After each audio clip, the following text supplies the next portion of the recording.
Hello दोस्तों, welcome back to the channel.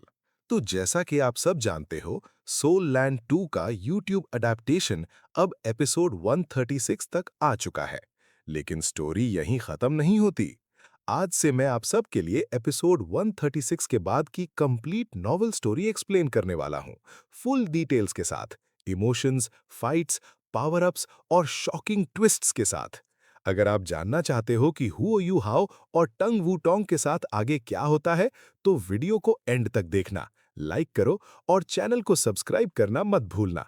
चलो फिर, बिना टाइम वेस्ट किए सोल लैंड 2 की कहानी वहां से शुरू करते हैं जहां एनिमे रुक गया।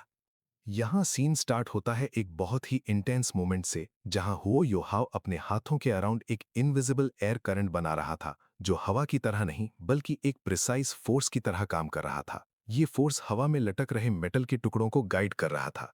बे ये देखकर धीरे से बोलता है, कंट्रोलिंग क्रेन कैप्चरिंग ड्रैगन, क्योंकि ये एक बहुत हाई लेवल कंट्रोल टेक्निक थी।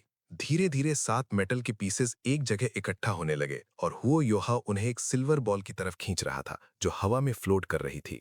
स्वान जीवन ये सब देखकर खुद हैरान था और सीखने के माइंडसेट में ऑब्जर्व कर रहा था, क्योंकि 3 कोर फॉर्मेशन ग्रुप्स में से ये ग्रुप सबसे ज्यादा डिफिकल्ट था। इसमें बिल्कुल भी एरर की जगह नहीं होती, क्योंकि सोल पावर डालते वक्त सब फॉर्मेशंस को एक साथ परफेक्टली कनेक्ट करना पड़ता है। नॉर्मल कंडीशन में इवन स्वान जीवन जैसे मास्टर को भी टूल्स की जरूरत पड़ती, लेकिन हुओ यो हाउस सिर्फ अपनी एबिलिटी से कर रहा था, बिना ये सोचे कि उसकी सोल पावर कम पड़ सकती है।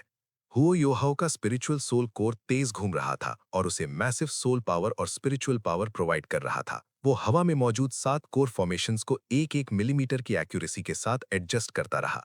जब वो सिल्वर बॉल से सिर्फ 1 इंच दूर रह गए, तब हुओ योहाओ ने उन्हें रोक दिया और एक साथ उन सब में सोल पावर इंजेक्ट कर दी। तुरंत ही कोर फॉर्मेशंस चमक उठे और एक सॉफ्ट सिल्वर ग्लो निकलने लगा। स्पिरिचुअल डिटेक्शन की वजह से उसे किसी भी एरर का डर नहीं था। एक तेज क्लैंग की आवाज के साथ एप्पल साइज्ड कोर फॉर्मेशन बन चुकी थी, लेकिन उसके साथ ही हुओ योहाओ की सोल पावर बहुत तेजी से ड्रेन होने लगी, क्योंकि इस क्लास 8 डीकंपोजिशन कैनन के कोर फॉर्मेशंस में एनर्जी स्टोरिंग अरेज भी थी, जिनको स्पेशल पावर स्टेबलाइज करने के लिए लगातार सोल पावर चाहिए थी। स्वान जीवन पूरी तरह स्टंड था, क्योंकि हुओ योहाव ने इस इम्पॉसिबल लगने वाले प्रोसेस को बिल्कुल सिंपल बना दिया था। हुओ योहाव ने एक गहरी सांस ली और बोला कि क्रिटिकल स्टेप फाइनली कंप्लीट हो गया है। उसके बाद बाकी के 2 कोर फॉर्मेशन ग्रुप्स जोड़ना उसके लिए कोई मुश्किल काम नहीं रहा, क्योंकि सबसे टफ पार्ट ऑलरेडी हो चुका था। जब सुबह होने लगी और आसमान डार्क से डीप ब्लू में बदलने लगा, हुओ योहाव एक 1.5 मीटर लंबा क्लास 8 डीकंपोजिशन कैनन पकड़े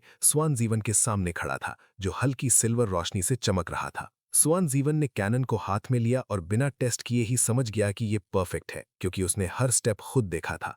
थका हुआ हुओ योहाव चेयर पर बैठ गया और बोला कि वो टाइम लिमिट के अंदर काम कंप्लीट कर चुका है और अब जाना चाहता है। लेकिन सुवन जीवन ने अचानक उसका हाथ पकड़ लिया और पूछा कि क्या उसने सोल टूल्स बनाना कहीं और से सीखा है। हुओ योहाव थोड़ा बिटर स्माइल के साथ मना करता है और कहता है कि वो रॉ ही तो लग रहा था। ये सुनकर सुवन जीवन ऑलमोस्ट एक्सप्लोड हो जाता है और कहता है कि सिर्फ 3 दिन ब्लूप्रिंट देखकर एक क्लास 8 सोल टूल बनाना रॉ नहीं होता। हुओ योहाव थोड़ा एम्बैरेस्ड होकर एक्सप्लेन करता है कि वो पहले भी अपनी क्लास से ऊपर के सोल टूल्स बना चुका है और उसकी स्पिरिचुअल पावर उसका नेचुरल एडवांटेज है। स्वान जीवन अंदर से शॉक्ड था, क्योंकि कॉमन लॉजिक यहाँ काम ही नहीं कर रही थी।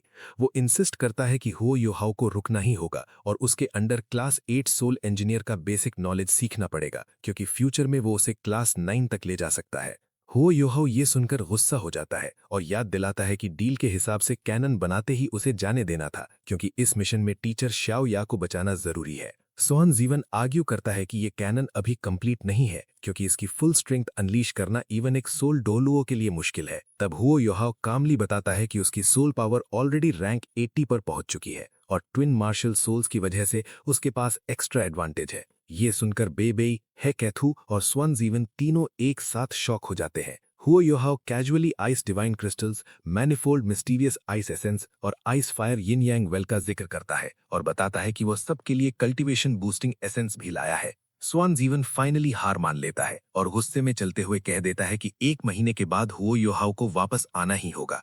हुओ योहाव खुशी से मान जाता है, क्योंकि उसे मिशन पर जाने की परमिशन मिल चुकी थी। थका हुआ हुओ योहाव सिर्फ सोने के बारे में सोच रहा था, जब बेबे उससे पूछता है कि क्या वो ठीक है। हुओ योहाओ कहता है कि वो सिर्फ 2 घंटे मेडिटेट करके रेडी हो जाएगा। सुबह होते ही टैंक सेक्ट की टीम श्रेक एकेडमी के बाहर गैदर होती है, जहां डीन यान शाउजर और एल्डर सॉन्ग भी आ जाते हैं। एल्डर सॉन्ग लीड लेती है और सब फ्रंट लाइन की तरफ निकल पड़ते हैं। जब टीम आसमान से आगे बढ़ती है, उन्हें टेनली सोल एम्पायर का मैसिव बैटलफील्ड दिखता है। ये पहली बार था जब टैंक सेक्ट के मेंबर्स ने इतने बड़े स्केल का वॉर देखा था। लगभग 5 लाख सोल्जर्स एक तरफ थे और दूसरी तरफ सन मून एम्पायर के 3 लाख सोल्जर्स थे, सिर्फ कुछ 100 किलोमीटर के फासले पर। स्पिरिट आइज की मदद से हुओ योहाओ एरियल सर्वेलेंस टूल्स तक देख लेता है। एल्डर सॉन्ग सबको रुकने का इशारा करती है, क्योंकि वॉर जोन में एक छोटी सी मिसअंडरस्टैंडिंग भी बड़ा डिजास्टर बन सकती है। एल्डर सॉन्ग ने हाथ उठाया और एक रोशनी की बीम आगे शूट की, जो थोड़ी दूर जाकर ब्लास्ट हुई और एक ग्रीन सिंबल बन गया, श्रेक एकेडमी का साइन। कुछ ही सेकंड्स बाद दूर से 10 से ज्यादा लोग फ्लाइंग करते हुए नजर आए। सबसे आगे थी हेवनली सोल एम्पायर की प्रिंसेस वेना, और उसके साथ जो सोल मास्टर्स थे, उनकी स्ट्रेंथ क्लियरली हाई थी, कम से कम 7 रिंग सोल सेजेस। इसका मतलब ये था कि एकेडमी ने पहले ही इन्फॉर्म कर दिया था कि एल्डर सॉन्ग और डीन यान आ रहे हैं, इसलिए इतना ग्रैंड वेलकम मिल रहा था। हुओ यू हाउ तुरंत समझ गया कि वेना की पोजीशन हेवनली सोल एम्पायर में वही थी जो स्टार लुओ एम्पायर में प्रिंसेस जूजू की थी, रॉयल फैमिली की एक बहुत इंपॉर्टेंट मेंबर। थोड़ी ही देर में सब उनके सामने आ गए और 30 मीटर्स दूर रुक गए। प्रिंसेस वेना ने पोलाइटली ग्रीट किया, आप ही एल्डर सॉन्ग होंगी, मैं हेवनली सोल एम्पायर की वेना हूं। एल्डर सॉन्ग ने स्माइल के साथ जवाब दिया, प्रिंसेस, फॉर्मेलिटीज की जरूरत नहीं। इसके बाद वेना ने हुओ युओ हाउ की तरफ देखा, हल्का सा नॉड किया और फिर एल्डर सॉन्ग को फॉलो करने का जेस्चर दिया। सब लोग हेवनली स्पिरिट सिटी की तरफ मूव करने लगे। फ्लाई करते हुए वेना सॉफ्टली फ्रंट लाइन का सिचुएशन एक्सप्लेन कर रही थी। एल्डर सॉन्ग ने पूछा, अब बैटलफील्ड का हाल कैसा है? वेना ने कहा, फिलहाल सिचुएशन स्टेबल है। जब से स्टार लुओ एम्पायर ने सन मून एम्पायर पे अटैक किया है, हम पर प्रेशर काफी कम हो गया है। लास्ट मंथ से उनके अटैक्स ऑलमोस्ट बंद हो गए हैं। अब वो बस अपनी टेरिटरी स्टेबलाइज कर रहे हैं और हमारी सर्वेलेंस को ब्लॉक करने की कोशिश कर रहे हैं। सबसे बड़ी प्रॉब्लम अब भी सर्वेलेंस ही है, क्योंकि सोल टूल्स के मामले में हम उनसे काफी पीछे हैं। ये सुन के हुओ युओ हाओ के दिल में साई निकली, क्योंकि सन मून एम्पायर का इस फील्ड में एडवांटेज सच में बहुत ज्यादा था। वेना का फेस थोड़ा पेल था और आईज भी थकी हुई लग रही थी, क्लियरली ओवरवर्क। उसका एम्पायर इन्वेड हो चुका था, रॉयल फैमिली को हेवी लॉसेस हुए थे और रूमर था कि एम्परर खुद फाइट करके क्रिटिकली इंजर्ड हो गए थे। हेवनली स्पिरिट सिटी, जो एम्पायर के सेंटर में एक मैसिव सिटी थी, अब लास्ट स्ट्रॉन्ग होल्ड बन चुकी थी। कैपिटल गिर चुकी थी और अगर ये सिटी भी चली गई तो पीछे का पूरा एरिया सन मून एम्पायर के हाथ लग सकता था। वेना ने एल्डर सॉन्ग से कहा, मेरे फादर खुद आपको रिसीव करना चाहते थे, लेकिन इंजरीज के कारण नहीं आ पाए, इसलिए मुझे भेजा गया। I am sorry. Elder song ने कैजुअली रिप्लाई दिया, फॉर्मेलिटीज की जरूरत नहीं, हम सबका कॉमन एनिमी है और एकेडमी को हेवनली सोल एम्पायर से हमेशा सपोर्ट मिला है, तो बैटलफील्ड में हेल्प करना हमारा फर्ज है। तुम्हें हमारा प्लान पता है ना? ये बोलते वक्त उनकी आंखों में शार्पनेस आ गई। वीना ने सॉफ्टली नॉड किया, ये वही सीक्रेट प्लान था, श्रेक एकेडमी के 3 सोल इंजीनियर लीजेंड्स, जिसका सीक्रेट सिर्फ डोलुओ कॉन्टिनेंट के टॉप एम्पायर्स को पता था। इस क्वेश्चन से एल्डर सॉन्ग कंफर्म कर रही थी कि वेना का स्टेटस एम्पायर में कितना हाई है। जब सब हेवनली स्पिरिट सिटी पहुंचे तो हुओ युओ हाउ ने देखा कि सिटी वॉल्स पर तंग सेक्ट के जुघे डिवाइन क्रॉसबो कैनन्स लगे हुए थे, और वो भी काफी ज्यादा नंबर में। लग रहा था एम्पायर ने तंग सेक्ट से जो भी वर्किंग कैनन्स खरीदे थे, सब यहीं इंस्टॉल कर दिए गए थे। सिटी के अंदर सिविलियंस ऑलमोस्ट नहीं थे, बस सोल्जर्स ही सोल्जर्स थे। वेना ने एक्सप्लेन किया, सिविलियंस को सेफ जगह इवैक्यूएट कर दिया गया है। अब ये पूरी सिटी एक मिलिट्री बेस बन चुकी है और ये हमारी लास्ट डिफेंस लाइन है। ये कहते हुए उसकी आंखों में सैडनेस दिख रही थी। कुछ महीने पहले तक कौन सोच सकता था कि एक ग्रेट एम्पायर इतनी बुरी कंडीशन में आ जाएगा। सिटी के अंदर जाकर वेना ने पर्सनली श्रेक एकेडमी के सब लोगों के अकोमोडेशंस अरेंज किए। फिर वो एल्डर सॉन्ग और डीन यान को सीनियर कमांडर से मिलवाने ले गई। तंग सेक्ट के मेंबर्स को रेस्ट करने दिया गया। हुओ युओ हाउ तो बिल्कुल एग्जॉस्टेड था, तो रूम मिलते ही मेडिटेशन के लिए बैठ गया। जब उसकी मेडिटेशन खत्म हुई तब तक शाम हो चुकी थी। बाहर आते ही उसने एक डीप ब्रेथ ली और खुद को काफी रिफ्रेश्ड फील किया। उसकी स्पिरिचुअल पावर और लाइफ एनर्जी इतनी स्ट्रांग थी कि रिकवरी स्पीड अब नॉर्मल लेवल की थी।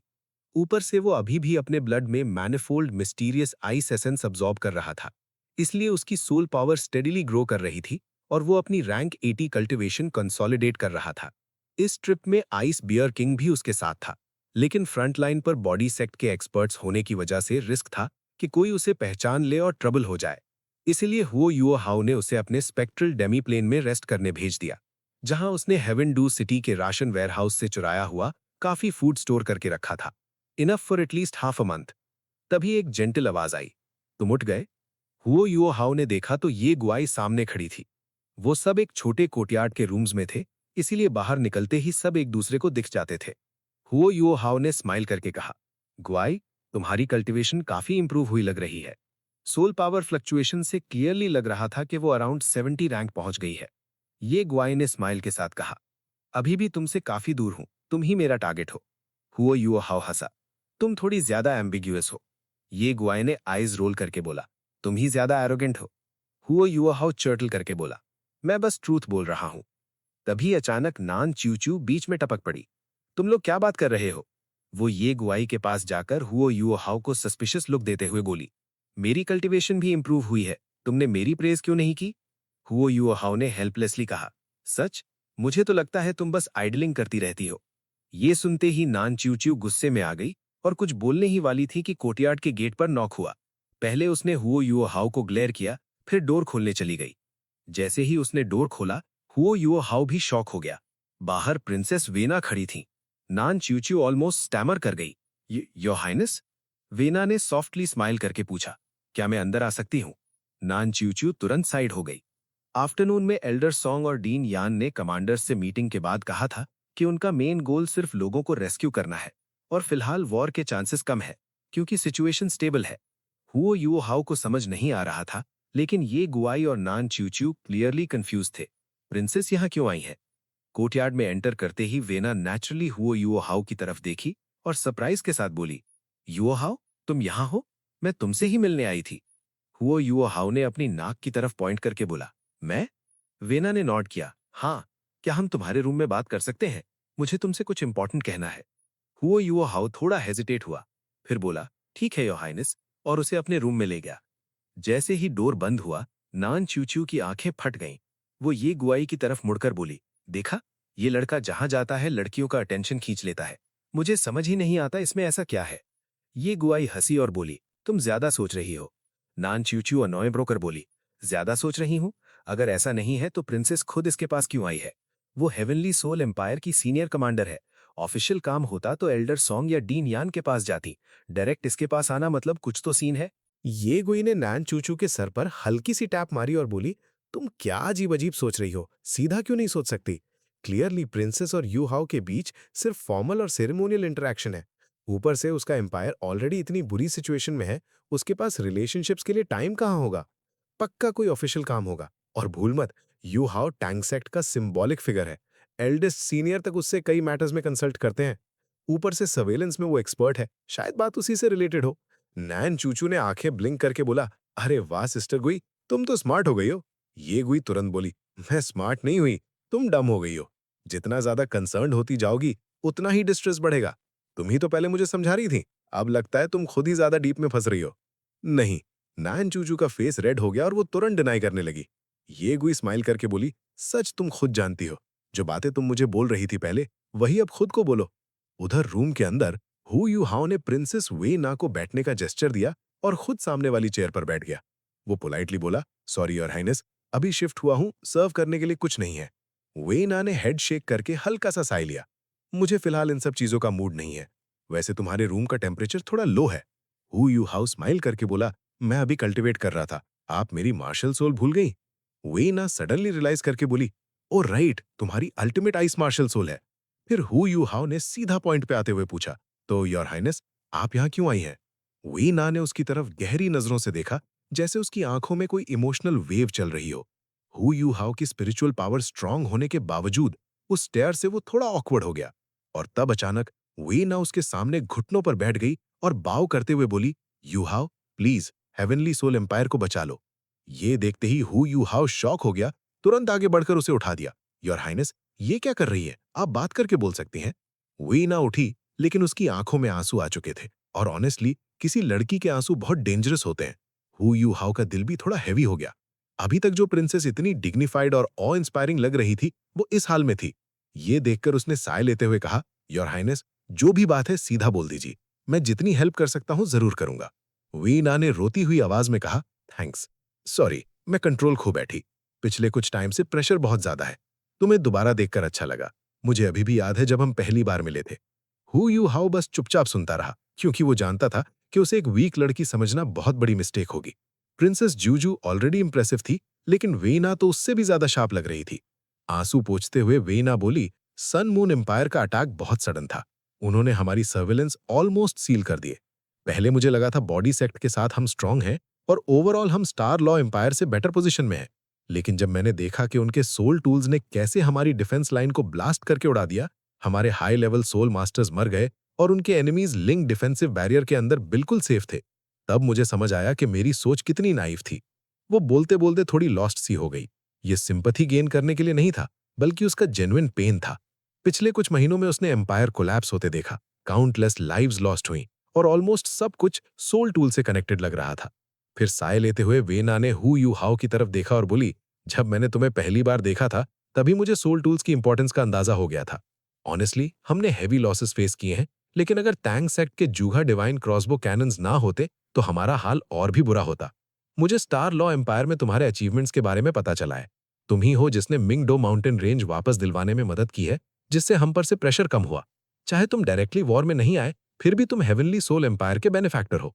अभी एम्पायर वीक है, फिर भी मैं डिसीजंस ले सकती हूँ। मैं तुम्हें नाइटहुड दे सकती हूँ।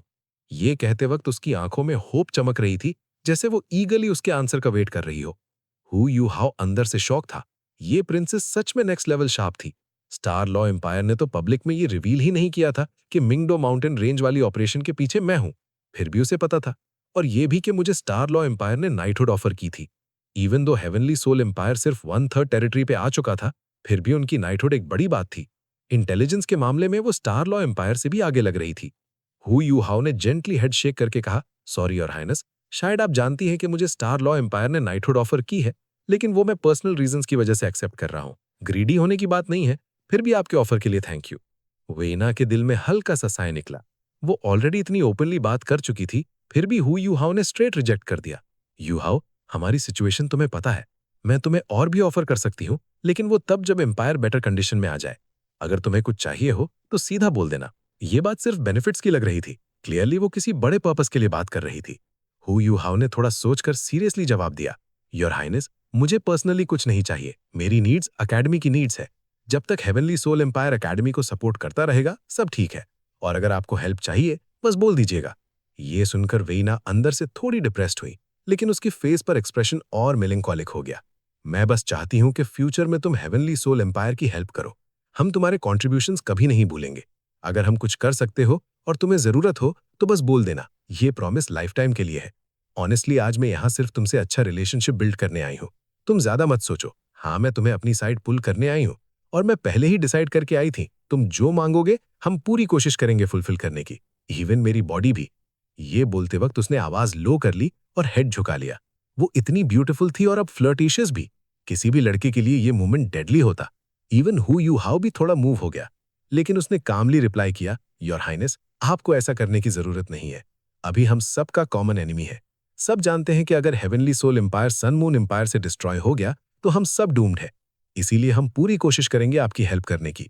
बस आप ये समझ लीजिए कि श्रेक सभी एम्पायर्स के साथ काम कर रहा है। अभी हम सिर्फ टाइम स्टॉल कर सकते हैं। सन मून एम्पायर के सोल टूल्स पावरफुल हैं, लेकिन वो 3 एम्पायर्स कंबाइंड से ज्यादा स्ट्रांग नहीं है। इतना लैंड ऑक्यूपाई करने के बाद उन्हें सेटल होने के लिए टाइम चाहिए, और वही टाइम हमारे लिए सबसे वैल्यूबल है। वीना सॉफ्टली नॉड करके खड़ी होती हुई बोली, यू हाउ, मैंने अपनी इंटेंशंस क्लियर कर दी हैं। तुम्हें कुछ नहीं चाहिए तो मैं पहले चलती हूँ। अभी और भी मैटर सेटल करने हैं।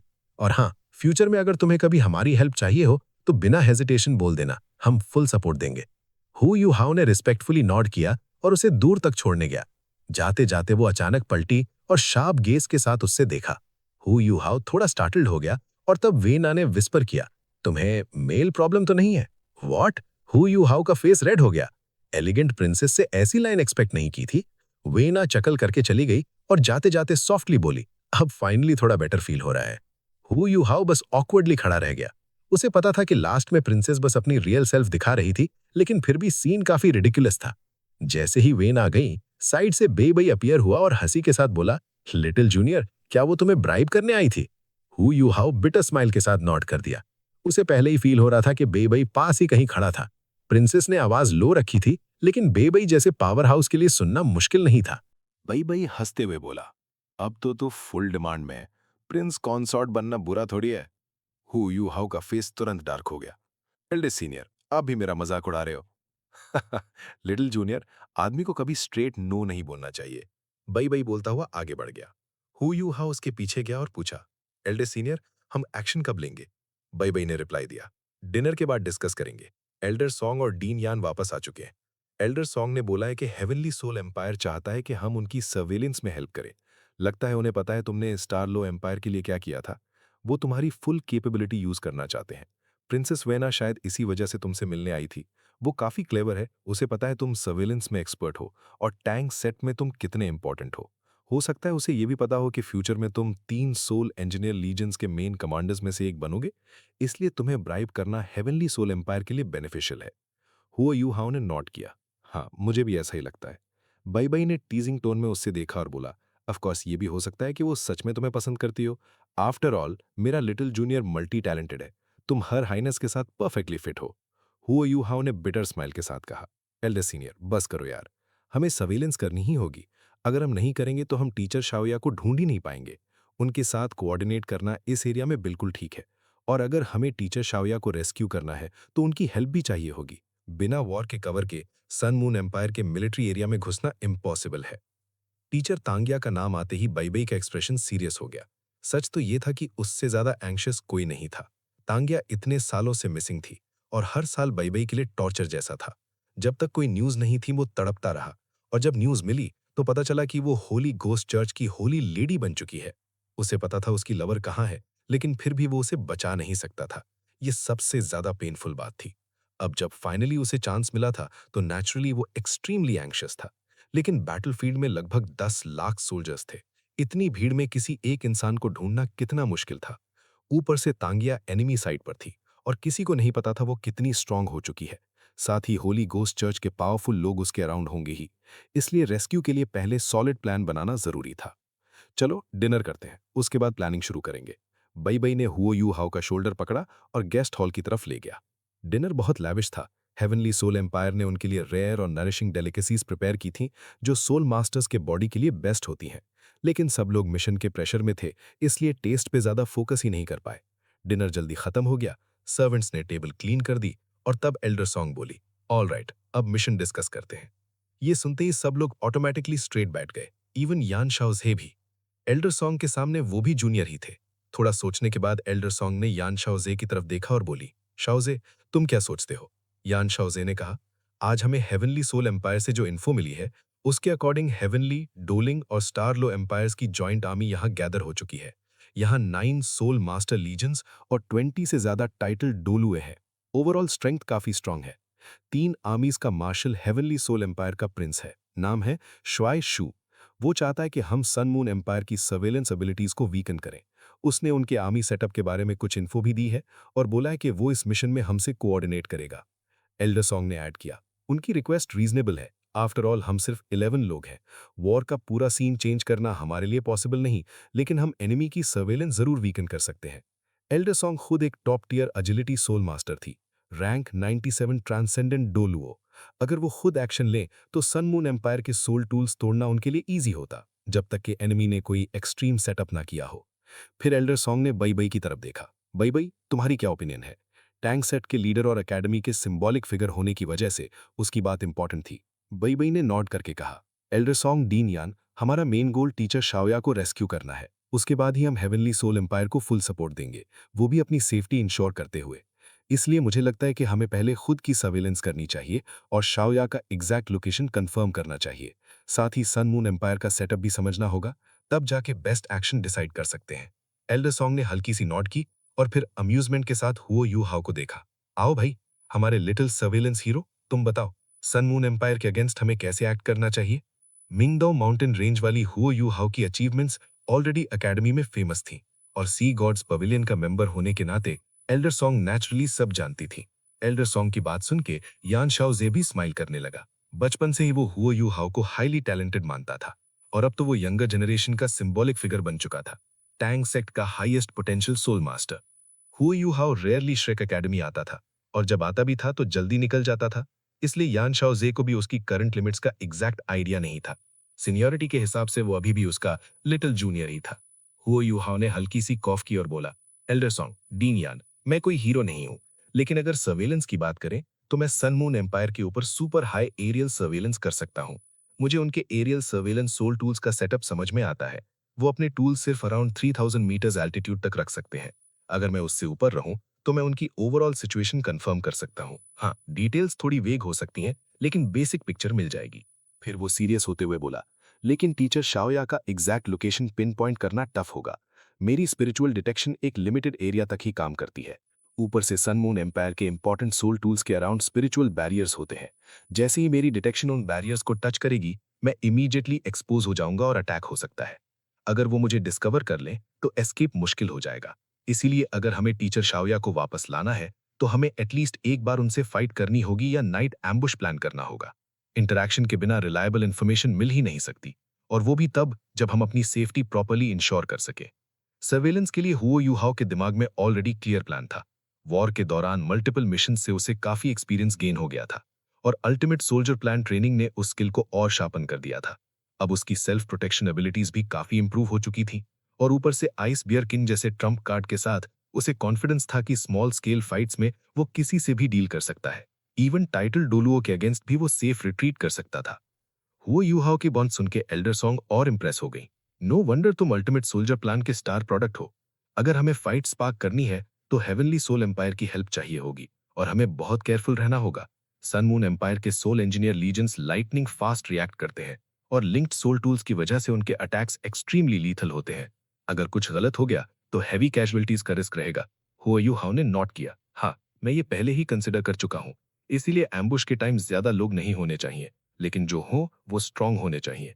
अगर हेवनली सोल एम्पायर के कुछ टाइटल डोलू और डिप्लॉय हो सके तो परफेक्ट रहेगा। तब एल्डर सॉन्ग ने सडनली पूछा, इस फाइट को लीड करने के बारे में तुम क्या सोचते हो? मैं? ये कैसे पॉसिबल है? आप और डीन यान दोनों यहाँ हैं। मैं तो बस आप दोनों के अंडर एक छोटा सोल्जर हूँ। एल्डर सॉन्ग हंसी, इतनी मॉडेस्टी की जरूरत नहीं है। वॉर फाइट करने की बात हो तो शाओजे और मैं दोनों इनएक्सपीरियंस्ड हैं। तुम सन मून एम्पायर के अगेंस्ट ऑलरेडी मल्टीपल फाइट्स लड़ चुके हो और उनके सोल इंजीनियर लीजेंड्स को हमसे ज्यादा समझते हो। हम रियल सोल्जर्स नहीं है, जो केपेबल है वही लीड करेगा। ऐसा करते हैं, अब से हम सब 10 लोग इंक्लूडिंग मी और शाओजे तुम्हारे कमांड के अंडर रहेंगे। हेवनली सोल एम्पायर के साथ कोऑर्डिनेशन मैं संभालूंगी। तुम लोग क्या कहते हो? टैंक सेट के मेंबर्स कुछ बोल नहीं पाए, लेकिन सब शॉक हो गए। उन्होंने एक्सपेक्ट नहीं किया था कि एल्डर सॉन्ग हुओ यू हाओ को इतना हाई रिगार्ड देंगी। यान शाओजे ने बिना हेजिटेशन के कहा, मुझे ये फीजिबल लगता है। एल्डर सॉन्ग, आप बिल्कुल सही कह रही हैं। हुओ यू हाओ ने बिटर स्माइल के साथ एल्डर सॉन्ग और डीन यान को देखा। दोनों के फेसेस पर थोड़ा स्लाई स्माइल था। मैं? उसने सोचा, ये मुझे किस स्पॉट पे डाल रहे हैं? मुझे इन दोनों लेजेंड्स को कमांड करना पड़ेगा। एल्डर सॉन्ग ने सीरियस टोन में कहा, यू हाओ, स्ट्रेस मत लो, हम मजाक नहीं कर रहे। तुम इस मिशन को लीड करोगे और हम सब तुम्हारे साथ फुल्ली कोऑर्डिनेट करेंगे। सन मून एम्पायर के सोल इंजीनियर लीजेंड्स के बारे में तुम ही सबसे ज्यादा जानते हो और हमने कभी रियल सोल इंजीनियर लीजेंड के अगेंस्ट फाइट नहीं की है। तुम जानते हो कि लिंक्ड सोल टूल्स के सामने इंडिविजुअल स्ट्रेंथ उतनी इफेक्टिव नहीं होती, वरना बॉडी सेक्ट की हेल्प के बावजूद हेवनली सोल एम्पायर इतनी बुरी कंडीशन में नहीं होता। यहाँ एल्डर सॉन्ग कामली बोलती हैं कि उन्हें हुओ यू हाओ का आइडिया पसंद आया है, लेकिन अब उसे एक प्रॉपर डिटेल्ड प्लान चाहिए ताकि कल हेवनली सोल एम्पायर के साथ बैठकर मिशन शुरू किया जा सके।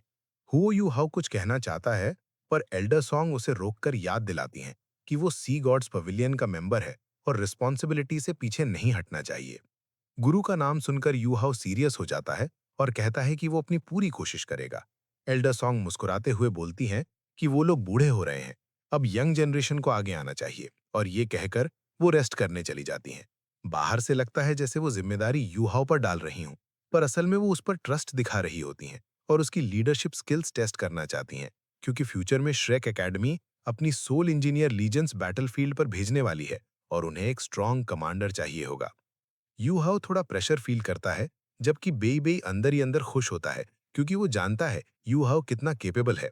यान शाओजे वहीं रुककर बोलता है कि अब सब मिलकर डिटेल्ड प्लान बनाते हैं। बेई बेई क्लियरली कहता है कि यू हाउ सबसे पहले अपनी सेफ्टी को प्रायोरिटी रखे, चाहे शाओया को बचाना भी हो, तब भी बिना सोचे खुद को डेंजर में न डाले।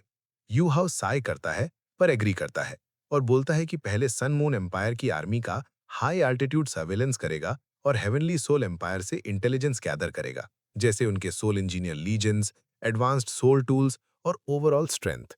वो ये भी मानता है कि एनिमी अपनी रियल पावर छुपा के रखेगा, इसलिए वेरिफिकेशन जरूरी है। सब उस पर ट्रस्ट दिखाते हैं, यहाँ तक कि हु सांची मजाक में बोल देता है कि अब वो सब यू हाउ के सोल्जर्स हैं, जो कहेगा वही करेंगे। यू हाउ डिसाइड करता है कि बिना प्रॉपर इंटेलिजेंस के कोई सॉलिड प्लान पॉसिबल नहीं है, इसलिए सबसे पहले सर्वेलेंस होगी। यान शाओ से पूछता है क्या वो साथ चले, पर यू हाउ मना कर देता है और बोलता है कि वो अकेले ही स्काई से ऑब्जर्व करेगा, जब तक सन मून एम्पायर ने कोई नया aerial detection soul tool develop न कर लिया हो। हेवनली स्पिरिट सिटी से निकलने के लिए हेवनली सोल एम्पायर के कॉन्टैक्ट्स उसकी मदद करते हैं और थोड़ी ही देर में प्रिंसेस वेइना खुद आ जाती हैं। वो डायरेक्टली पूछती हैं क्या वो सन मून एम्पायर की रिकॉनेसेंस के लिए जा रहा है, और जब यूहाव हाँ बोलता है तो वो खुद भी साथ चलने की जिद करती हैं। यूहाव शॉक्ड हो जाता है और बोलता है कि एक प्रिंसेस का फ्रंटलाइन मिशन पर जाना बिल्कुल अनसेफ है, पर वेइना इमोशनल होकर कहती हैं कि वो सिर्फ बैकग्राउंड में बैठकर नहीं रहना चाहती, वो अपने एम्पायर के लिए कुछ करना चाहती हैं। तब वो एक शॉकिंग ट्रुथ बताती हैं। लॉन्ग आउटियन, उसका फियोंसे और बॉडी सेक्ट का टॉप जीनियस एक क्लास 9 सोल टूल के सोल रे से मर चुका है। उसके साथ ही उसका दिल भी मर गया, पर वो अपने देश के लिए जिंदा रहने पर मजबूर है। वेइना के आंसुओं और दर्द को देखकर यूहाओ अपने आप को वांग डोंगर की याद से कंपेयर करता है और उसे मना नहीं कर पाता। वो सिर्फ इतना कहता है कि अगर वो साथ आएगी तो उससे उसकी बात माननी होगी, और वेइना तुरंत एग्री कर लेती है। वो बताती है कि उसके पास भी ट्विन मार्शल सोल्स है और वो सोल एम्परर बन चुकी है, इसलिए बर्डन नहीं बनेगी। सिटी से बाहर निकलते वक्त वेइना की प्रेजेंस से सब काम स्मूथ हो जाता है। रास्ते में यूहाओ सॉफ्टली पूछता है कि बॉडी सेक्ट को कितना लॉस हुआ है, और वेइना हैवी हार्ट के साथ बताती है कि उनके 11 टाइटल्ड डोलुओं में से 3 मर चुके हैं, जिनमें उसके टीचर भी शामिल हैं। 4 क्रिटिकली इंजर्ड है और लड़ाई के काबिल नहीं रहे, और बॉडी सेक्ट के 1/3 डिसाइपल्स भी मर चुके हैं। ये सुनकर यूहाओ का दिल हिल जाता है, क्योंकि इतना मैसिव लॉस किसी भी सेक्ट के लिए ऑलमोस्ट कैटास्ट्रोफिक होता है। वेना नॉड करती है और बताती है कि जब सन मून एम्पायर ने हेवेंडो सिटी पर अटैक किया था, तब उन्होंने एक प्लान्ड एग्जीक्यूशन जैसा ऑपरेशन किया। रात के अंधेरे में एम्बुश करके उन्होंने स्पेशल इंटरफियरेंस सोल टूल से हेवनली सोल एम्पायर के एरियल सर्वेलेंस टूल्स को यूजलेस बना दिया, और उसके बाद अचानक उनकी सोल इंजीनियर लीजन सीधा शहर के ऊपर आ गई। उन्होंने अपने एरियल डिटेक्शन टूल से डायरेक्टली पावरफुल लोगों को लॉक करके असैसिनेशन अटेम्प्ट किया, जिसमें हेवनली सोल एम्पायर को हेवी लॉसेस हुए। साथ ही उनके साथ कई इविल सोल मास्टर्स भी थे। अगर वेना के टीचर ने अपनी इंजरीज के बावजूद उन्हें भगा ना दिया होता, तो शायद पूरी इंपीरियल फैमिली ही वाइप आउट हो जाती। ये सुनकर हुओ यूहाओ बिल्कुल चुप हो जाता है, क्योंकि अब उसे समझ आ रहा था कि Sun Moon Empire soul tools के एडवांटेज का यूज कितनी डेंजरस स्ट्रैटेजी के साथ करता है। इंटरफियरेंस, एम्बुश, असैसिनेशन, सब कुछ properly planned. Weina serious tone में फिर बोलती है कि वो युहाओ के साथ ही जाएगी, क्योंकि उसकी एबिलिटीज शायद कम हो, पर वो उसके लिए सबसे सूटेबल पार्टनर है। वो याद दिलाती है कि उसके पास भी ट्विन मार्शल सोल्स हैं, और उनके मार्शल सोल्स का नेचर भी काफी सिमिलर है। युहाओ थोड़ा हेजिटेट करता है, पर उसे याद आता है कि वेना का snow lotus martial soul ice और स्नो एलिमेंट के साथ हीलिंग और सपोर्ट देता है, और दूसरा मार्शल सोल उसका ब्रेन है, जो बॉडी सेक्ट के white silver level body soul का सेकंड म्यूटेशन है। इसी वजह से वो स्नो डेमन सेक्ट की main control type soul master भी रह चुकी थी। वेना जल्दी से ऐड करती है कि अगर वो साथ होगी तो उन्हें अननेसेसरी ट्रबल भी नहीं होगा, क्योंकि उसके पास हेवनली सोल एम्पायर का ऑफिशियल सिग्नलर है, जिससे एनिमी समझने का रिस्क कम हो जाएगा। ये सुनकर युहाओ फाइनली साय करता है और मान जाता है। बस कंडीशन ये रखता है कि वेना को उसकी बात माननी होगी, और वो बिना सोचे हाँ कर देती है। दोनों जमीन से सीधा आसमान की तरफ टेक ऑफ करते हैं। वेना अब सोल एम्परर है और best flying type soul tools के साथ काफी फास्ट फ्लाई करती है, जबकि युहाओ भी अपना फ्लाइंग टूल यूज करता है और अपनी एबिलिटीज शो ऑफ नहीं करता। जल्द ही वो लोग 2000 मीटर से ज्यादा हाइट पर पहुंच जाते हैं, जहां वेना को ठंड और सोल पावर ड्रेन फील होने लगता है, पर वो बर्डन नहीं बनती। उसके फ्लाइंग टूल से मल्टीपल मिल्क बॉटल्स कनेक्ट हो जाते हैं, जो कंटिन्यूअसली उसमें सोल पावर फीड करते रहते हैं।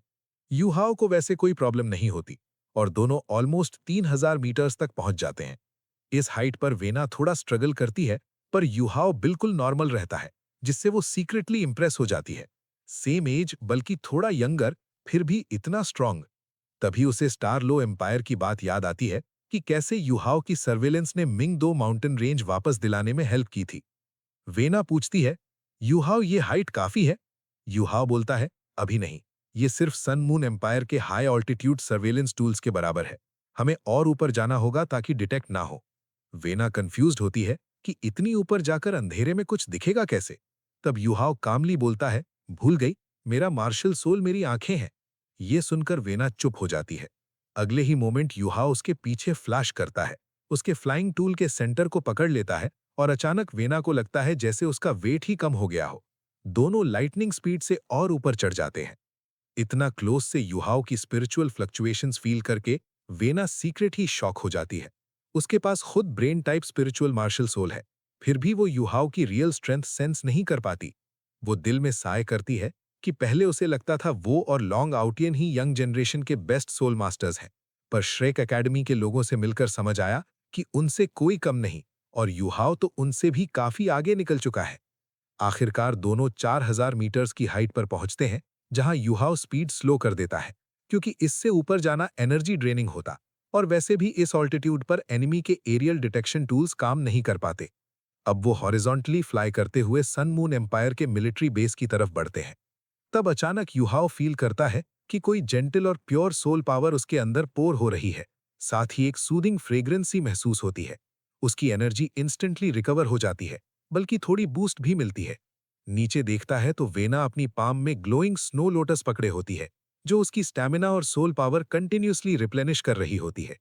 इसी बीच वेना नोटिस करती है कि युहाओ के अराउंड लाइट डिस्टॉर्ट हो रही है और स्पिरिचुअल वेव स्प्रेड हो रही है। शॉक में वो पूछती है, क्या तुम लाइट को डिस्टॉर्ट कर रही हो अपनी स्पिरिचुअल सोल स्किल से? युहाओ कामली बोलता है, नहीं, ये मेरा सोल स्किल इमिटेशन है। मैं सराउंडिंग्स के साथ असिमिलेट हो जाता हूँ और कंप्लीटली कंसील हो सकता हूँ। वेना तुरंत समझ जाती है और बोलती है कि इसी वजह से युहाओ सर्वेलेंस में अनबीटेबल है। पहले खुद को हाइड करता है, फिर स्पिरिचुअल डिटेक्शन यूज करता है, और आइस टाइप सोल पावर से थर्मल डिटेक्शन भी अवॉइड कर लेता है। पर नेक्स्ट मोमेंट वेना थोड़ी सैड हो जाती है, क्योंकि वो जानती है कि चाहे उसे मेथड समझ आ गया हो, वो इसे कॉपी नहीं कर सकती। उसका मार्शल सोल ब्रेन है, आइज नहीं। इसलिए विजन बेस्ड एडवांटेज युहाओ जैसा नहीं हो सकता। हुओ युहाओ के स्पिरिट आइज ऑफेंसिवली उतने स्ट्रांग ना हो, पर कंट्रोल और डिटेक्शन में वो अनमैच्ड है। और ये सब तब से डिसाइड हो गया था जब उसका first soul ring Sky Dream Ice Worm से मिला था। बाकी सोल रिंग्स ऑक्सिलरी होने की वजह से उसका कंट्रोल और भी स्ट्रांग हो गया, जबकि normally twin martial soul users offensiveness sacrifice नहीं करते। धीरे धीरे दोनों सन मून एम्पायर के मिलिट्री बेस के डायरेक्टली ऊपर पहुंचते हैं। युहाओ नीचे देखता है, पर स्पिरिचुअल डिटेक्शन यूज नहीं करता, सिर्फ अपनी स्पिरिट आइज से ऑब्जर्व करता है, क्योंकि वो किसी भी तरह का अलर्ट ट्रिगर नहीं करना चाहता था। एक्सपीरियंस के साथ वो और भी कॉशियस हो चुका था। जैसे ही हुओ युहाओ सन मून एम्पायर के मिलिट्री बेस को ऑब्जर्व कर रहा था, उसने अपनी स्पिरिचुअल डिटेक्शन शेयरिंग एक्टिवेट कर दी। वेना को लगा जैसे अंधेरी रात अचानक रोशनी से भर गई हो। सब कुछ क्रिस्टल क्लियर दिखने लगा और नीचे का सीन इंस्टेंटली जूम हो गया। ये देखकर उसका बॉडी हल्का सा कांप गया। उसके दिमाग में सिर्फ एक ही बात आई, ये तो गॉड लेवल स्किल है। अगर हेवनली सोल एम्पायर के पास ऐसा कोई होता तो शायद उन्हें इतनी बुरी तरह हार का सामना ना करना पड़ता। सच ये था कि सन मून एम्पायर के नए सोल टूल्स के आने के बाद हेवनली सोल एम्पायर ने अपनी जमीन का 2/3 हिस्सा सिर्फ इसलिए खो दिया था क्योंकि उनकी सर्वेलेंस बिल्कुल वीक थी। उन्हें पता ही नहीं चलता था एनिमी कब और कितनी स्ट्रेंथ के साथ अटैक करेगा, इसलिए वो हमेशा पैसिव साइड पर ही रहते थे। जब वेना अभी भी शॉक में थी, तब हो युहाओ ऑलरेडी एनिमी बेस का पूरा सेटअप एनालाइज कर चुका था। उसने पहले भी सन मून एम्पायर की आर्मी से कई बार फाइट की थी, इसलिए वो उनकी फॉर्मेशंस पहचान सकता था। लेकिन जो उसने देखा, उससे उसका फेस सीरियस हो गया। बेस बिल्कुल इम्पेनेट्रेबल था। पूरा कैंप एक लंबी स्नेक शेप में बना हुआ था, जो टेरेन के स्ट्रक्चर के साथ परफेक्टली फिट होता था। सबसे शॉकिंग बात यह थी कि उसने वहां 5 सोल फॉर्मेशंस डिटेक्ट की, और हर एक फॉर्मेशन बनाने के लिए पूरी की पूरी एक सोल इंजीनियर लीजन चाहिए होती है। मतलब सन मून एम्पायर के 5 सोल इंजीनियर लीजन्स यहीं स्टेशन थे। ये ऑलरेडी काफी था बेस को फोर्ट्रेस बना देने के लिए। अगर यहाँ फुल स्केल वॉर होता तो डेवस्टेशन अनइमेजिनेबल होती। शायद इसीलिए सन मून एम्पायर अभी अटैक नहीं कर रहा था। उन्हें अपनी प्रीवियस बैटल्स के बाद रिकवर और रीग्रुप करना था। ये सब वेना भी क्लियरली देख रही थी, और उसे भी एनिमी की रियल स्ट्रेंथ का अंदाजा लग गया। हुओ युवाओं ने ठंडी सांस लेते हुए कहा, 5 सोल फॉर्मेशंस, यहां तो एक अल्टीमेट डोलुओ के लिए भी ब्रेक करना मुश्किल हो जाएगा। Your Highness, hand that protects the nation के कितने सोल इंजीनियर लीजन्स यहां हैं? वेरा ने जवाब दिया, 2, Imperial Dragon soul engineer legion और टेराक्लॉ सोल इंजीनियर लीजन। ये सुनते ही युहाओं का दिल और भारी हो गया, क्योंकि hand that protects the nation के सबसे strong beast Lord rank lesions में इंपीरियल ड्रैगन सबसे पावरफुल और टेराक्लॉ उसके बाद आता था। मतलब सन मून एम्पायर ने अपनी टॉप टियर स्ट्रेंथ यहीं डिप्लॉय कर रखी थी। इसी वजह से हेवनली सोल एम्पायर को यहां सबसे ज्यादा स्ट्रगल हो रही थी। हो युआओ बोला, बस इतना ही देख सकते हैं इस एल्टीट्यूड से, अब हमें वापस चलना चाहिए। नॉर्मली वो और राउंड्स लगाता, नीचे जाता या स्पिरिचुअल डिटेक्शन यूज करता, लेकिन वेना साथ थी और उसकी सेफ्टी फर्स्ट थी। तभी अचानक उसके दिल में एक ऑमिनस फीलिंग आई। ये स्पिरिचुअल डिटेक्शन से नहीं, बल्कि उसकी 3 आइड गोल्डन लायन स्कल से आई डेस्टिनी वॉर्निंग थी। Something's wrong. उसने नीचे देखा तो एक सोल फॉर्मेशन रेड लाइट से ग्लो कर रही थी। शिट! युहाओ चिल्लाया और इंस्टेंटली वेना के फ्लाइंग टूल को पकड़कर उसे पूरी स्ट्रेंथ से स्पिन करके दूर फेंक दिया, जैसे कैनन शेल हो। साथ ही वो खुद ऊपर की तरफ ब्लास्ट हो गया। वेना अभी समझ भी नहीं पाई थी कि क्या हुआ, तब तक वो ऑलरेडी हवा में दूर जा चुकी थी। युहाओ ने उसे बचाने के चक्कर में अपना प्रेशियस एस्केप टाइम वेस्ट कर दिया था। अब वो सिर्फ ऊपर की तरफ भाग सकता था, क्योंकि जितनी ज्यादा हाइट उतनी कम सोल पावर डेंसिटी और अटैक का इम्पैक्ट भी कम। उसने अपनी इंस्टेंट टेलीपोर्टेशन यूज करके और ऊपर जंप किया, लेकिन तभी नीचे से एक massive red beam of light sky में शूट हुई। वो बीम 100 मीटर से ज्यादा वाइड थी और सीधा 4000 मीटर्स ऊपर जाकर हुओ युहाओ को एनगल्फ कर गई, जैसे पूरी स्काई को ही पियर्स कर दिया हो। दूर से वेना ने वो रेड लाइट देखी और फिर युहाओ को उसमें घिरा हुआ। उसका मुंह खुला का खुला रह गया। वो खुद 4000 मीटर्स पर बैरली कंट्रोल कर पा रही थी। तभी उसके दिमाग में युहाओ की आवाज गूंज उठी, क्या कर रही हो, भागो! अगले ही सेकंड एक ब्लैक फिगर फ्लैश हुआ और युहाओ ने उसे पकड़ लिया। अपनी इमिटेशन एक्टिवेट करके वो लाइटनिंग स्पीड से दूर निकल गया। फॉर्चुनेटली वो रेड बीम सिर्फ एक ही बार आई और फिर गायब हो गई। युहाओ, तुम ठीक हो? वेना फाइनली होश में आई। वो जानती थी कि अगर युहाओ उसे दूर ना फेंकता तो शायद वो जिंदा ही ना होती। उसे ये नहीं दिखा कि युहाओ के बॉडी पर पिच ब्लैक स्केल्स धीरे धीरे फेड हो रहे थे और उसके कपड़े ऑलमोस्ट कंप्लीटली डिस्ट्रॉय हो चुके थे। युहाओ को खुद तब समझ आया कि वो अटैक कितना टेरिफाइंग था। वो लिंक्ड ऑफेंसिव सोल टूल्स का ब्लास्ट था, जो 4000 मीटर्स ऊपर आने के बाद भी इतना पावरफुल था कि उसकी आइस एम्परर आर्मर मेल्ट हो गई, उसका क्लास 6 इनविंसिबल बैरियर वेपराइज हो गया और लास्ट में सिर्फ दी ट्यान के रिवर्स स्केल ने उसकी जान बचाई। अगर वो ना होता तो वो या तो मर जाता या क्रिटिकली इंजर्ड हो जाता। थैंकफुली सेकंड अटैक नहीं आई और सन मून एम्पायर का बेस बिल्कुल नॉर्मल दिख रहा था, जैसे कुछ हुआ ही ना हो। युहाओ वेना को लेके सीधा हेवेंडू सिटी के ऊपर तक आया, फिर लैंड किया और नए कपड़े पहने। उसका हेयर अभी तक खड़ा था, लिटरली नियर डेथ एक्सपीरियंस था। वेना भी बिल्कुल पेल हो चुकी थी। फिर उसने पूछा, युहाओ, वो अटैक क्या था? सन मून एम्पायर ने हमें कैसे डिटेक्ट कर लिया? ये समझना हेवनली सोल एम्पायर के लिए बहुत इंपॉर्टेंट था। युहाओ ने एक्सप्लेन किया, अगर मैं गलत नहीं हूं तो वो लिंक्ड ऑफेंसिव सोल टूल्स का अटैक था। मतलब किसी सोल इंजीनियर लीजन ने हमें लॉक किया और सोल फॉर्मेशन से लिंक्ड शॉट फायर किया। एयर में वीकन होने के बाद भी वो टेरिफाइंगली स्ट्रांग था। मुझे लगता है उनके ground based surveillance soul tools ने हमें डिटेक्ट किया। शायद सन मून एम्पायर ने इस एरिया में न्यू ब्रेक थ्रू किया है। वो एक्चुअली 4000 मीटर्स तक देख सकते हैं। ये सुनते ही वेना का फेस ग्लूमी हो गया।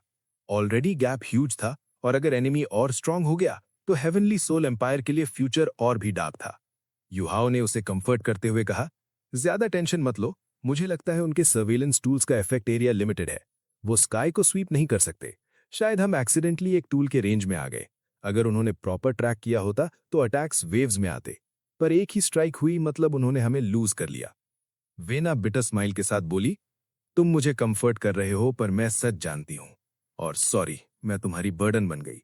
अगर मैं साथ ना होती तो तुम इजीली एस्केप कर जाते। वो स्मार्ट थी, उसे पता था कि युहाओ ने उसे बचाने के लिए हिट खाया।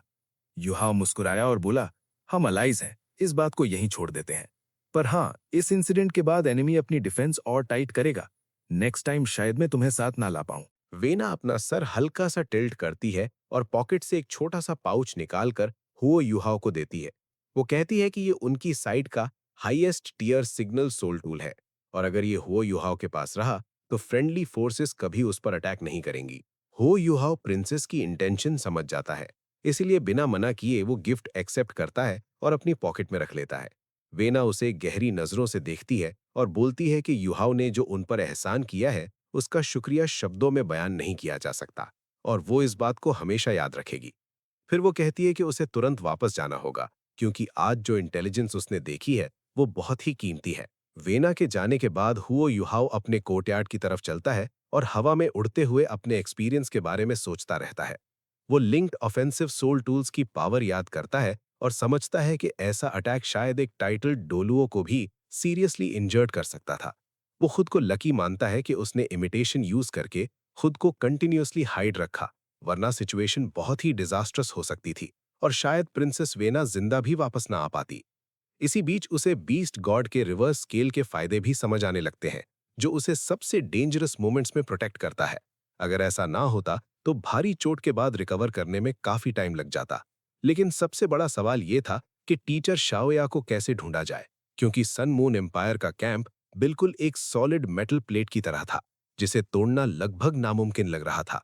सुबह होते ही हुआ युहाव अपनी इन्वेस्टिगेशन रिपोर्ट एल्डर सॉन्ग और यान शाओजे को देता है, लेकिन वो ये बात छुपा लेता है कि प्रिंसेस वेना उसके साथ गई थी। वो सिर्फ इतना बताता है कि उसने लिंक्ड ऑफेंसिव सूल टूल के अटैक को डिटेक्ट किया और टाइम पर इवेड करके वापस आ गया।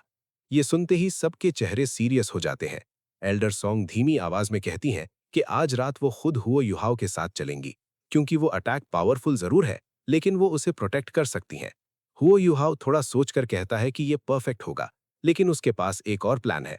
वो सन मून एम्पायर के ground based aerial surveillance soul tools की मैक्सिमम रेंज टेस्ट करना चाहता है, क्योंकि दुश्मन को पूरी तरह समझे बिना वॉर जीतना मुश्किल है।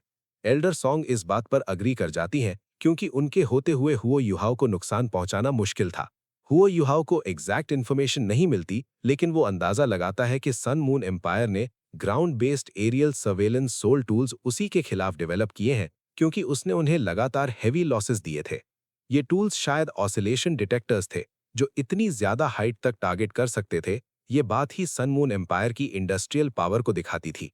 सीन फिर शिफ्ट होता है सन मून एम्पायर की रेडिएंट सिटी में, जहां रॉयल पैलेस के अंदर एक बहुत बड़ा और शानदार कमरा होता है। वहां एक हैंडसम यंग प्रिंस टेबल के पास बैठकर खाना खा रहा होता है और लगता है वो काफी एंजॉय कर रहा है। तभी दरवाजे पर हल्की सी नॉकिंग होती है। प्रिंस के आंखों में चमक आ जाती है और वो तुरंत खड़ा होकर अंदर आने को कहता है। दरवाजा खुलता है और एक बहुत ही खूबसूरत और नोबल लेडी पैलेस ड्रेस में अंदर आती है, जिसका नाम जूजी है। रूम का एटमॉस्फेयर ही बदल जाता है। प्रिंस उसे रॉयल सिस्टर कहकर बुलाता है और दोनों के बीच थोड़ी ऑकवर्ड और नर्वस सी बातचीत होती है। प्रिंस उसकी खूबसूरती पर पूरी तरह फिदा होता जा रहा था और उसे लगता है जैसे भगवान ने उसे सबसे बड़ा गिफ्ट दे दिया हो। लेकिन बातचीत के दौरान जूजी धीरे धीरे हिंट देती है कि प्रिंस अपने भाई को अंडर एस्टिमेट कर रहा है। जैसे ही प्रिंस उससे पूछता है कि उसका क्या मतलब है, तभी सिचुएशन अचानक बदल जाती है। प्रिंस को चक्कर आने लगते हैं और वो बेड पर गिर जाता है। जूजी का चेहरा तुरंत ठंडा और रूथलेस हो जाता है। वो एक शार्प स्पाइक निकालती है और कुछ ही देर में प्रिंस की जान ले लेती है। 15 मिनट बाद जूजी रॉयल हॉल में होती है और सन मून एम्पायर के एम्परर शू त्यानरान को रिपोर्ट करती है कि काम हो गया है। शू त्यानरान उसे थैंक यू बोलता है और नेक्स्ट स्टेप के लिए प्रिपेयर होने को कहता है। जैसे ही जूजी बाहर निकलती है, एक डार्क शैडो एम्परर के सामने आकर कंफर्म करता है कि प्रिंस त्यानहे की मौत हो चुकी है और उसे खुद एम्प्रेस ने मारा है। शू त्यानरान बिल्कुल कोल्ड रिएक्शन देता है। अंदर ही अंदर वो जानता था कि ये सब बहुत क्रूअल और सेल्फिश है, लेकिन रॉयल फैमिली को हेयर चाहिए था और जूजी को और ज्यादा टाइटली अपने कंट्रोल में रखना जरूरी था। प्रिंस त्यानहे का जिंदा रहना फ्यूचर के लिए एक डेंजर था, इसीलिए उसकी मौत का ऑर्डर दिया गया। शू त्यानरान जानता था कि जूजी के साथ उसने बहुत बुरा किया है, लेकिन वो अपनी एम्बिशन के आगे किसी फीलिंग को इंपॉर्टेंस नहीं देता। थोड़ी देर बाद रॉयल डॉक्टर आता है और एम्परर के सवाल पर जवाब देता है कि एम्प्रेस अभी भी परफेक्ट है। जू तियानरान ने जैसे ही रॉयल फिजिशियन की बात सुनी, उसके चेहरे का ठंडापन लगभग गायब हो गया। उसे लगा जैसे उसके सीने से कोई बहुत भारी बोझ हट गया हो। वो धीरे से खुद से ही मटर करता है, आई एम सॉरी जूजी, मैं कुछ ज्यादा ही सोच रहा था।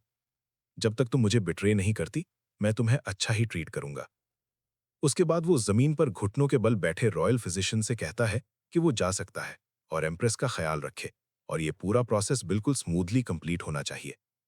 रॉयल फिजिशियन रिस्पेक्ट के साथ अश्योर करता है कि एम्प्रेस बिल्कुल हेल्दी है और आज का दिन प्रेगनेंसी के लिए सबसे ज्यादा सूटेबल है।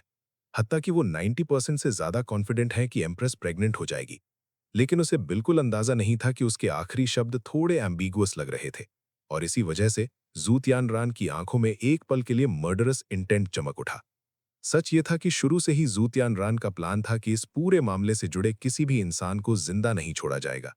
फिर भी वो ठंडे स्वर में कह देता है कि काम कंप्लीट होने के बाद फिजिशियन को भारी इनाम दिया जाएगा। दूसरी तरफ जूजी भी एक बिल्कुल शांत कमरे में थी। वो एक बेड पर लेटी हुई थी, सिर्फ एक साफ सफेद गाउन से ढकी हुई। उसकी आंखें ऊपर से शांत लग रही थीं, लेकिन उनके गहराई में एक ठंडी सी क्रूएल्टी छुपी हुई थी। उसके दिमाग में सिर्फ एक ही नाम बार बार घूम रहा था, जू तियानरान। वो खुद से ही सोचती है कि उसने जू तियानरान को गलत जज नहीं किया था। इतनी वफादारी के बाद भी उसने जूजी को सिर्फ एक पॉन की तरह ट्रीट किया। लेकिन जूजी भी तैयारी के साथ आई थी। वो खुद से पूछती है कि वो किसी अजनबी के लिए बच्चा कैसे पैदा कर सकती है। जैसे ही रॉयल फिजिशियन की आवाज आती है और वो पूछता है कि क्या वो रेडी है, जूजी बिल्कुल काम टोन में हाँ बोल देती है। जब फिजिशियन उससे सीड देने को कहता है, जूजी अपना हाथ उठाती है और अपनी पाम के बीच एक छोटा सा मेटल ट्यूब निकालकर उसे दे देती है।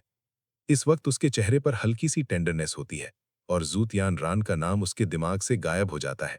उसकी जगह किसी और का नाम लेने लगती है। सीन फिर एकदम शिफ्ट होता है रात के अंधेरे आसमान में, जहां हुओ युहाओ 4500 मीटर की हाइट पर बिल्कुल शांत हवा में हवर कर रहा था। वो फिर से सन मून एम्पायर के आर्मी कैंप के ऊपर आ चुका था। इस बार वो और भी ज्यादा कॉशियस था, नीचे के कैंप को ऑब्जर्व करता हुआ और किसी भी अचानक खतरे को सेंस करने की कोशिश करता हुआ। उसके दिमाग में सिर्फ एक ही सवाल था कि क्या ground based aerial surveillance soul tools इतनी हाइट पर भी उसे डिटेक्ट कर सकते हैं। कुछ मिनट बीत जाते हैं, लेकिन नीचे से कोई रिएक्शन नहीं होता और पिछली रात वाली रेड लाइट भी दिखाई नहीं देती। हुओ युहाओ के होठों पर धीरे से एक स्माइल आ जाती है जब वो दूर एक क्लाउड को ऑब्जर्व करता हुआ अपनी जगह पर शांत खड़ा रहता है। अचानक बिना किसी वार्निंग के काली धुंध का एक गोला आसमान से नीचे आता है और हुओ युहाओ को पूरी तरह से कवर कर लेता है। हुओ युहाओ तुरंत अपनी इमिटेशन टेक्निक हटाकर हवा में खुद को रिवील करता है। तभी एक खराब और भारी आवाज गूंजती है जो ताना मारते हुए कहती है कि इतना पावरफुल सोल मास्टर कौन होगा सोचा था, लेकिन सिर्फ एक सोल सेज निकला जो सन मून एम्पायर के कैंप की जासूसी कर रहा है। अगले ही पल दो काले शैडो हुओ युहाओ से लगभग 50 मीटर दूर अपीयर होते हैं। चारों तरफ काली धुंध घूमती हुई उसे घेर लेती है। पहले आदमी के पीछे 2 येलो, 2 पर्पल और 5 ब्लैक सोल रिंग्स चमक रहे थे, जबकि दूसरा आदमी और भी ज्यादा डेंजरस लग रहा था। उसके पास एक येलो, 3 पर्पल और 5 ब्लैक सोल रिंग्स थे। दोनों ही टाइटल डोलियू थे और उनका ऑरा पूरी तरह से सिनिस्टर और ईविल था। हुआ युहाओ शौक में कह उठता है कि ये दोनों ईविल सोल मास्टर्स हैं। सामने वाला आदमी अपना avenging spirit mask martial out activate करता है, जिसमें एक भयानक ब्लूइश ब्लैक शैडो दिखती है, जो पहले स्कल जैसी लगती है, फिर एक पेल ह्यूमन फेस में बदल जाती है। दूसरा आदमी अपने पीछे एक डार्क ग्रीन सेंटिपीड जैसा मार्शल आउट दिखाता है, जिसके फोरहेड पर एक ही आंख होती है। हुओ युहाओ का चेहरा सफेद पड़ जाता है। ये दोनों ईविल टाइटल डोलियो थे, जो पावर में ट्रांसेंडेंट डोलियो के बराबर होते हैं। वो कांपते हुए सुनता है जब उनमें से एक कहता है कि अगर वो उनके साथ नीचे नहीं गया तो उसकी स्पिरिट को धीरे धीरे खा जाएगा। हुओ युहाओ मजबूरी में ठंडी हंसी के साथ कहता है कि वो सिर्फ इंटेलिजेंस कलेक्ट करने आया था। लेकिन जब वो उनसे उनके टाइटल्स पूछता है, तब पता चलता है कि एक मास्करेड डोलियो है और दूसरा हेवनली सेंटिपीड डोलियो। जैसे ही हेवनली सेंटिपीड डोलियो अपना चेहरा दिखाता है, हुओ युहाओ उसे पहचान लेता है। वो नांगोंग वान था, जो होली स्पिरिट क्लब का सेकंड एल्डर था। नांगोंग वान गुस्से से भरा हुआ था, क्योंकि radiant city elite soul engineering tournament के बाद हुओ युहाओ उसे धोखा देकर रेयर मेटल्स और एनाहिलेशन स्टॉर्म लेकर गायब हो गया था। नांगोंग वान पूछता है कि उसे टांगवू कहना चाहिए या किसी और नाम से। हुओ युहाओ कामली कहता है कि उसे टांगवू ही बुला ले। नांगोंग वान गुस्से में कहता है कि इस बार वो भाग नहीं पाएगा, लेकिन हुओ युहाओ उल्टा मुस्कुराकर बोलता है कि भागना उन्हें पड़ेगा। इसी पल दूर से ग्रीन शैडो बिजली की तरह आती है और हुओ युहाओ के पास रुकती है। ये और कोई नहीं बल्कि ग्रीन शैडो डोलियू एल्डर सॉन्ग थी। तब पता चलता है कि हुओ युहाओ और एल्डर सॉन्ग पहले से कोऑर्डिनेटेड थे। हुओ युहाओ 4500 मीटर पर बेट बना हुआ था, जबकि एल्डर सॉन्ग 6000 मीटर की हाइट से सब देख रही थी, जो सिर्फ ट्रांसेंडेंट डोलियू ही अचीव कर सकते हैं। ये एनकाउंटर अनएक्सपेक्टेड जरूर था, लेकिन हुओ युहाओ के लिए एक प्लेजेंट सरप्राइज था, क्योंकि अगर वो एक टाइटल डोलियू को कैप्चर कर पाया तो टीचर शाया का लोकेशन ढूंढना काफी आसान हो जाएगा। जैसे ही एल्डर सॉन्ग अचानक से अपीयर हुई, हेवनली सेंटिपीड डुलुओ और मास्करेड डुलुओ दोनों के एक्सप्रेशंस एक सेकंड के लिए फ्रीज हो गए। रीजन सिंपल था, उन दोनों ने एल्डर सॉन्ग की प्रेजेंस बिल्कुल भी सेंस नहीं की थी। और सिर्फ इतना ही नहीं, जिस स्पीड से एल्डर सॉन्ग आई थी वो ऑलमोस्ट अनबिलीवेबल थी। अभी उन्होंने उन्हें देखा ही था और अगले ही पल वो सीधा उनके सामने मिड एयर में हॉवर कर रही थी। सिर्फ उस स्पीड से ही ये कंफर्म हो गया था कि एल्डर सॉन्ग एक ट्रांसेंडेंट डुलुओ थी। एल्डर सॉन्ग हवा में बिल्कुल शांत और काम तरीके से खड़ी थी। उनके फेस पे कोई इमोशन नहीं था, ना गुस्सा ना टेंशन, लेकिन फिर भी सिर्फ उनकी प्रेजेंस से ही दोनों इविल सोल मास्टर्स पर हैवी प्रेशर आ रहा था। एक टाइटल डुलुओ के लिए सबसे डरावनी बात होती है अपने ओपोनेंट के ऑरा को सेंस ना कर पाना। और यहां तो एल्डर सॉन्ग उनकी आंखों के सामने आसमान से उतर कर आई थी, इतनी स्पीड से जिसका ऑल्टीट्यूड कम से कम 5500 मीटर्स होना चाहिए था। फिर भी उसने अपनी ऑरा को परफेक्टली हाइड कर रखा था। इसका मतलब क्लियर था, वो नॉर्मल टाइटल डुलुओ नहीं थी। ट्रांसेंडेंट डुलुओ के लेवल पर आकर इविल सोल मास्टर्स का एडवांटेज ऑलमोस्ट खत्म हो जाता है। वैसे भी इविल सोल मास्टर्स के लिए टाइटल डुलुओ बनना ही मुश्किल होता है और ट्रांसेंडेंट डुलुओ बनना तो और भी रेयर होता है। मास्करेड डुलुओ रैंक 91 पर था, जबकि नैनगोंग वैन रैंक 92 पर था। नैनगोंग वैन की आंखें थोड़ी सी नैरो हो गईं और उनमें इंटेंस सिल्वर लाइट चमक उठी। उसके पीछे जो जायंट सेंटिपीड का प्रोजेक्शन था वो जैसे जिंदा हो गया, ट्विस्ट करने लगा और उसके 9 सोल रिंग्स धीरे धीरे फ्लिकर करने लगे। दूसरी तरफ मास्करेड डुलुओ की सिनिस्टर ऑरा और भी डेंस हो गई। उसके पीछे बनी वो डरावनी ह्यूमन फेस वाली प्रोजेक्शन आगे बढ़ने लगी, जैसे हुओ यू हाओ और एल्डर सॉन्ग दोनों को निगल लेना चाहती हो। और इन सब के बीच एल्डर सॉन्ग बस वैसे ही खड़ी थी। ना उसने अपना मार्शल ऑल रिलीज किया, ना कोई टेंशन दिखाई। इसी मोमेंट पर हुओ यू हाओ सडनली मूव करता है। वो आगे बढ़ने के बजाय पीछे हटा और एक फ्लैश के साथ एल्डर सॉन्ग के पीछे डिसअपियर हो जाता है। अगले ही पल सब कुछ एक साथ मूव करने लगता है। जैसे ही हुओ यू हाओ मूव करता है, दोनों इविल सोल मास्टर्स भी तुरंत अटैक लॉन्च कर देते हैं। मास्करेड डुलुओ के पीछे वाली इनॉर्मस ह्यूमन फेस सीधा आगे पुश होती है और उनके ऊपर लूम करने लगती है। आसमान में एगनाइजिंग क्राइज गूंज उठती हैं, इतनी हॉरिफाइंग आवाज कि रोने और चीखने का फर्क ही समझ नहीं आता। मास्करेड डुलुओ के सेकंड, थर्ड और फोर्थ सोल रिंग्स एक के बाद एक ग्लो करते हैं और वो प्रोजेक्शन इतनी बड़ी हो जाती है कि हेवनली सेंटिपीड डुलुओ पूरी तरह से उसके पीछे छुप जाता है। हुओ यू हाओ एल्डर सॉन्ग के पीछे होने के बाद भी महसूस कर सकता था कि एक इंटेंस फोर्स उसकी सोल को खींच रही है, जैसे उसकी स्पिरिट को फाड़ देना चाहती हो। साथ ही हर डायरेक्शन से एक ईयरी कोल्ड उस पर प्रेशर डाल रही थी। लेकिन इस सब के बीच हुओ यू हाओ के लिप्स पर एक कोल्ड स्माइल आ जाती है, जैसे वो सोच रहा हो, ओह, स्पिरिचुअल पावर का गेम। तुरंत हुओ यू हाओ अपने सोल रिंग्स एक्टिवेट करता है, अपने आप को नॉर्मल दिखाने के लिए इमिटेशन यूज करता है और उसका थर्ड सोल रिंग ग्लो करता है, मास इनफीबलमेंट। साथ ही वो अपनी स्पिरिचुअल डिटेक्शन एल्डर सॉन्ग के साथ लिंक करता है और पूरे बैटलफील्ड के साथ साथ आसपास के लार्ज एरिया को भी कवर कर लेता है, ताकि अगर कोई और एनिमी आए तो तुरंत पता चल जाए। ये पहली बार था जब हुओ यू हाओ किसी मॉन्स्ट्रसली पावरफुल सोल मास्टर के साथ टीम अप में फाइट कर रहा था। थोड़ी नर्वसनेस थी, लेकिन एक्साइटमेंट ज्यादा थी, क्योंकि टाइटल डुलुओ के अगेंस्ट और साथ फाइट करना एक प्राइसलेस एक्सपीरियंस था। और ऊपर से एल्डर सॉन्ग के साथ होने का मतलब था जीरो डेंजर। मास इनफीबलमेंट का इफेक्ट तुरंत दिखने लगता है। जो जायंट ह्यूमन फेस उन पर झपट रही थी वो थोड़ी सी इल्यूजरी हो जाती है। इसी वक्त हुओ यू हाओ की आई ऑफ डेस्टिनी ओपन होती है, लेकिन इविल सोल मास्टर्स उसे देख नहीं पाते क्योंकि एल्डर सॉन्ग उसके आगे खड़ी थी। रोज गोल्ड आई धीरे धीरे ब्लैक और व्हाइट के मिक्स में चेंज हो जाती है और उसमें ऐसी गहराई आ जाती है जैसे दूर तक फैला हुआ स्टारी स्काई। उसका सिक्स्थ सोल रिंग्स फ्लिकर करता है। इविल सोल मास्टर्स को समझ नहीं आता कि हुआ यू हाउ क्या कर रहा है, लेकिन एल्डर सॉन्ग क्लियरली फील करती हैं कि उनके बैक से एक अजीब सी रेडियंस पियर्स कर रही है। ये ना सोल पावर थी, ना स्पिरिचुअल पावर। ये कुछ अननोन था, और अननोन चीज ही सबसे ज्यादा डेंजरस होती है। अगले सेकंड पूरा बैटलफील्ड एक्सप्लोड हो जाता है। जैसे ही मास इनफीबलमेंट फुल इफेक्ट में आता है, वो giant human face Elder song के बिल्कुल सामने पहुंच जाती है। एल्डर सॉन्ग अपना राइट हैंड उठाकर ब्लेड की तरह स्लैश करती हैं। एक डार्क ग्रीन शैडो फ्लैश होता है और वो ह्यूमन फेस दो टुकड़ों में कट जाती है। लेकिन अटैक यहीं नहीं रुकता। वो डिम ग्रीन शैडो सीधा मास्करेड डुलुओ के सामने पहुंच जाता है। मास्करेड डुलुओ का दिल एक सेकंड के लिए स्किप करता है। वो तुरंत रिट्रीट करता है, उसका बॉडी क्विवर करता है और शैडो वैनिश हो जाता है, लेकिन हवा में एक strange liquid type energy dissipate होती हुई दिखती है। इसी वक्त आसमान में एक मैसिव डार्क ग्रीन सेंटिपेड फैल जाता है और वेनमस फॉग छोड़ता है। ये फॉग बिल्कुल यूनिक था। काउंटलेस टाइनी पार्टिकल्स के फॉर्म में पूरा स्काई कवर कर लेता है। एल्डर सॉन्ग अपनी पाम आगे पुश करती हैं, उनकी सोल पावर फॉग को पेनिट्रेट करती है, लेकिन उसे रोक नहीं पाती।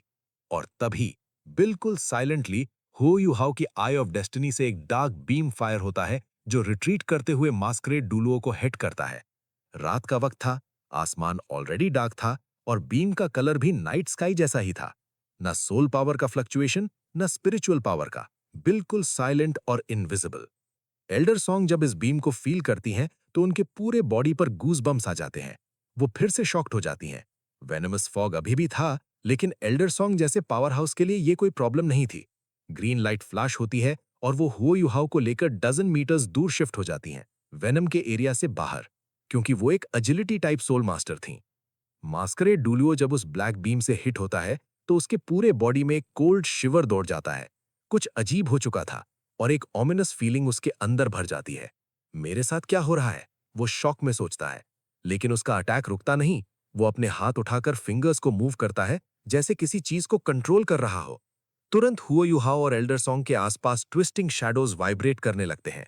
एल्डर सॉन्ग का एक्सप्रेशन थोड़ा चेंज होता है, क्योंकि वो क्लियरली महसूस करती हैं कि ये शैडोज उनके मूवमेंट्स और रिएक्शंस को स्लो कर रहे हैं। सिर्फ बॉडी ही नहीं, माइंड और थॉट्स तक स्लो हो रहे थे।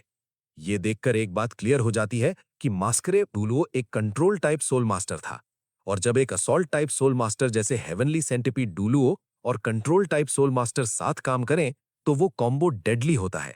जैसे ही मास्करेड डुलुओ कंट्रोल एक्टिवेट करता है, नैनगोंग वैन तुरंत असॉल्ट लॉन्च कर देता है। उसका बॉडी वैनिश हो जाता है और सेंटिपीड का शैडो पूरा सॉलिड हो जाता है। वो gigantic centipede dark green light के साथ स्वेल हो जाता है और कुछ ही सेकंड्स में 50 मीटर से भी ज्यादा बड़ा हो जाता है। उसके हंड्रेड्स ऑफ लेग्स सीधा हुओ युहाओ और एल्डर सॉन्ग पर क्रैश करने लगते हैं। ये थी martial soul through body, title डुलुओं का सबसे पावरफुल फॉर्म। 20 सोल वाले सोल मास्टर्स इस स्टेज पर टॉप टियर 20 सोल्स जैसे फाइट करते हैं। एल्डर सॉन्ग थोड़ी स्लो हो चुकी थी। इसी दौरान मास्करेड डुलुओ और भी इल्यूजरी शैडो समन करता है, पेल व्हाइट मैगेट्स, जो एक फॉर्मेशन बनाकर उन दोनों को सराउंड कर लेते हैं। हर मैगेट से स्ट्रेंज स्पिरिचुअल वेव्स निकलती हैं जो उन्हें इंटरफियर कर रही थी। तभी हुओ युहाओ की आई ऑफ डेस्टिनी फिर ग्लो करती है। उसके अराउंड का एयर वायलेंटली शेक करता है। यह सोल और स्पिरिट दोनों का मिक्सचर था। स्पिरिचुअल ब्लास्ट, साउंडलेस एक्सप्लोजन्स होता है, मैगेट्स फ्रीज हो जाते हैं और उनका कंट्रोल इफेक्ट इंस्टेंटली खत्म हो जाता है।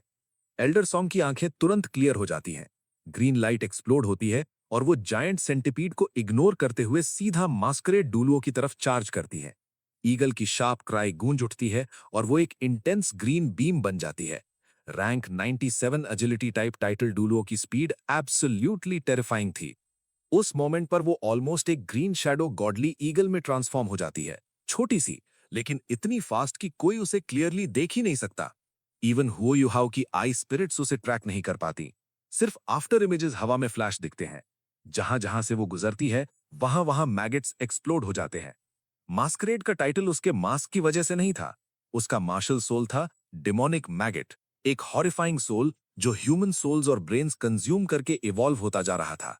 हर कंजम्पशन के साथ वो और पावरफुल होता जा रहा था, और ये बैटल अब अपने सबसे डेंजरस फेज में एंटर कर चुकी थी। सो फ्रेंड्स, अगर आपको ये एक्सप्लेनेशन पसंद आई हो तो एक लाइक जरूर करें और बताएं कि हम इस एक्सप्लेनेशन में क्या सुधार कर सकते हैं।